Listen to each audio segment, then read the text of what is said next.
ઓળખજો। હજી આજે કાનમાં કહીને જાઉં છું કે નાખેડુથી ચેતતા રહેજો।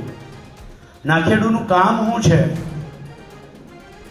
નાખેડુનું કામ એ છે કે જ્યાં જ્યાં એવું લાગે કે ભાજપ ભયમાં છે ત્યારે ભાજપ સામેના મતદારોનું વિભાજન કરવા માટે એ ખેડૂતોના દીકરા થઈ જાય, ગરીબોના દીકરા થઈ જાય। કોંગ્રેસમાં જવાન અને કિસાન એ પર્યાયની પણ એ કોંગ્રેસ જ છે। ઘણીવાર એવું કહેવાય કે એક સિક્કાની બે બાજુ છે, નહીં। એ કિસાન હોય કે જવાન હોય, હું એવું માનું છું કે એ કોંગ્રેસ જ છે। અને એટલે આપણે નારો બોલીએ છીએ કે જય જવાન જય કિસાન। અને આ લોકો મરે કિસાન મરે જવાન અને ઉદ્યોગપતિઓ જીવે એ આની પદ્ધતિ છે। એટલે તો આપણે એની સામે લડીએ છીએ।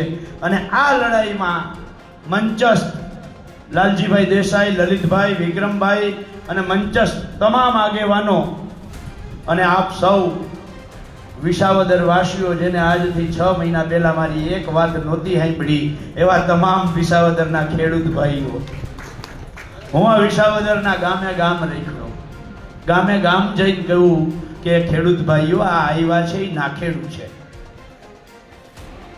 ખેડૂત ભાઈઓ આ આવ્યા છે એ નાખેડું છે, એને તમે ઓળખજો। કરી ગયા ને નાખેડું ખેલ? થઈ ગયો ખેલ કે ના થયો?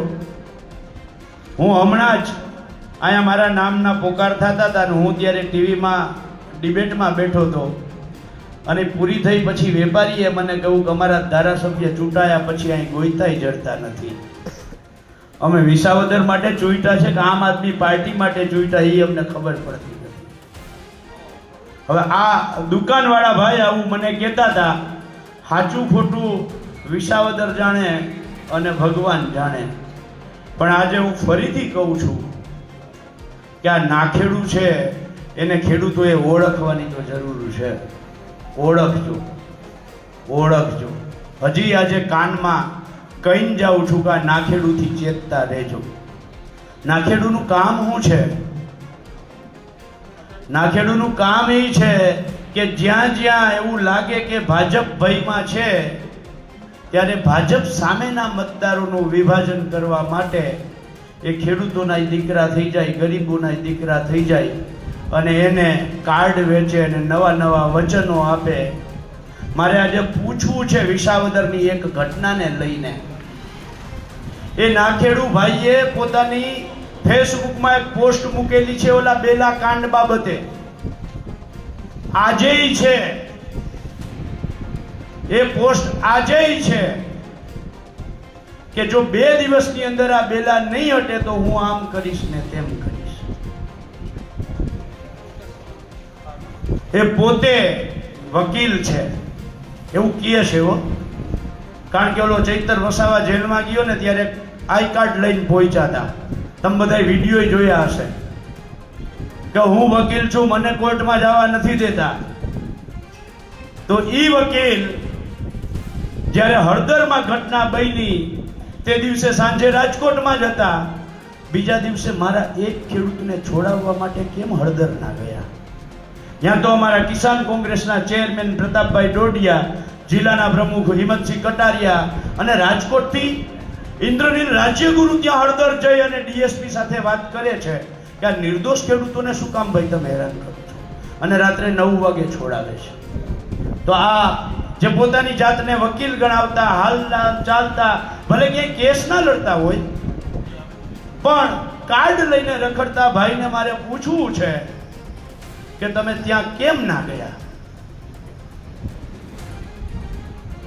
આયા જે વાત છે બેલા કાંડની, એ બેલા આજને ત્યાં ને ત્યાં છે અને 2 દિવસમાં નહીં હટે તો એની પોસ્ટે ત્યાં છે, તો કેમ ના હટાવ્યા? પણ મારે એમાં નથી પડવું, ખાલી આ નાખેડુને ચેતવવા માટે મેં તમને વાત કરી છે કે આ નાખેડુથી ચેતતા રહેજો।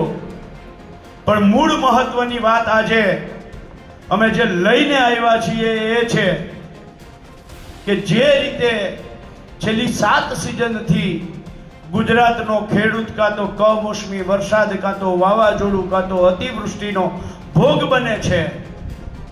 હું ગામે ગામ જ્યાંથી પસાર થાઉં ત્યાં પણ માઇક ઉપર બોલું છું કે કોઈ ધંધાવાળો ઉદ્યોગવાળો જેના 7 ધંધાઓ ફેલ જાય તો એ ટકી ના શકે. પણ મારે ધન્યવાદ દેવા જોઈએ આ કઠણ કાળજાના મારા ખેડૂત ભાઈઓને કે 7 સિઝનોમાં નિષ્ફળતા મળવા છતાંય આજે અડીખમ ઊભા છે અને આ સરકાર સામે સતત એક જ માંગ કરે છે કે ખેડૂતોનું દેવું સંપૂર્ણપણે માફ કરવામાં આવે.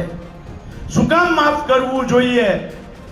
તો ઉદ્યોગપતિઓના જે રીતે 11 વર્ષની અંદર 25 લાખ કરોડ રૂપિયા માફ કર્યા અથવા તો રાઇટ ઓફ કર્યા, તો ગુજરાતના 56 લાખ ખેડૂત પરિવારોની એકમાત્ર માંગ છે કે ગુજરાતના ખેડૂતોનું દેવું માફ કરવામાં આવે. ગુજરાતના ખેડૂતોનું દેવું માફ કરવામાં આવે. અને શું કામ કરવું જરૂરી છે? કારણ કે જે પાક વીમા યોજના રૂપી જે યોજના હતી, જે ખેડૂતોનો હક હતો, આ હક સરકારે છીનવી લીધો છે. ત્યારે ગુજરાતના ખેડૂતો દેવા માફીની માંગ સાથે જ્યારે છેલ્લા અતિવૃષ્ટિ થઈ ત્યારથી સતત એક જ માંગ, એક જ અવાજ, એક જ સૂર, દેવું માફ કરો નહીતર ભાજપને સાફ કરો. કુદરત રૂઠી છે, સરકાર જૂઠી છે, ત્યારે ગુજરાતનો ખેડૂતનું દેવું માફ થવું જ જોઈએ. અને આ માંગ સાથે જ્યારે લડાઈ ચાલુ થઈ છે ત્યારે ગુજરાત પ્રદેશ કોંગ્રેસ સમિતિએ આ ગુજરાતના ખેડૂતોનો અવાજને માથે લઈ આ અવાજમાં અવાજ પુરાવવા માટે, સૂરમાં સૂર પુરાવવા માટે ગુજરાતના ખેડૂતોનું દેવું માફ થાય એ લડાઈ કરવા માટે ગઈકાલે ભગવાન સોમનાથ દાદાના આશીર્વાદ લઈ હર હર મહાદેવના નારા સાથે ત્યાંથી આ શરૂઆત કરી છે. અને આજે વિસાવદરમાં છીએ, આવતીકાલે અમરેલીમાં આવીશું, પરમ દિવસે ભાવનગર, બોટાદ, ત્યાર પછી સુરેન્દ્રનગર, મોરબી, રાજકોટ, જામનગર, પોરબંદર થઈ અને દ્વારકા જ્યારે અમે પહોંચવાના છીએ 13 તારીખે બપોરે 2 વાગે, ત્યારે આપ સૌને હું આમંત્રણ આપું છું કે જ્યારે 13 તારીખે બપોરે 2 વાગે આ યાત્રા જ્યારે પહોંચે ત્યારે વિસાવદર વાસીઓ આપ પણ પધારો અને આપણે સૌ સાથે મળી અને કાળિયા ઠાકરને વિનંતી કરીએ કે હે કાળિયા ઠાકર, જે રીતે આ સરકાર માત્ર ઉદ્યોગપતિઓ માટે જીવે છે, આ સરકારની ખેડૂતો માટેની આત્મા ક્યાંક ને ક્યાંક મરી પરવાયેલી છે, ત્યારે હે કાળિયા ઠાકર, તું આ સરકારને ક્યાંક સદબુદ્ધિ દે અને ખેડૂતોનું 96,000 કરોડનું દેવું છે એ માફ કરવામાં આવે. આવી વાત લઈ અને આપણે જ્યારે ત્યાં જવાનું છે તો આપ સૌ પાસેથી એક કોલ જોઈએ છે. તમે બધા 13 તારીખે દ્વારકા આવશો ને? હાથ ઓછા ઊંચા થયા છે. ખરેખર આવવા આવશો ને? જો આ દાદાએ દિલની વાત કરી. એને કહ્યું કે ખપ ખાવાય વૈધું નથી તો આવવું કેમ? આ દિલની વાત નીકળી છે, આ વેદના નીકળી છે. પણ દાદા, જો આપણે બધાય એક થાવું, આપણે બધાય સામૂહિક રીતે દ્વારકાધીશ પાસે જાવું અને એ જે સંખ્યા થશે તો આ સરકારને ક્યાંક ને ક્યાંક ડર ઊભો થશે. અને ડર ઊભો થશે તો જ સરકાર દેવું માફ કરશે. અને આપણી લડાઈ છે એ દેવા માફીની લડાઈ છે. ત્યારે આપ સૌને ફરીથી દ્વારકાધીશને શરણે 13 તારીખે બપોરે 2 વાગે પધારવા માટે આહવાન, હાકલ સાથે આમંત્રણ કરી મારી વાત પૂરી કરું છું. જય જવાન, જય કિસાન, જય જગત.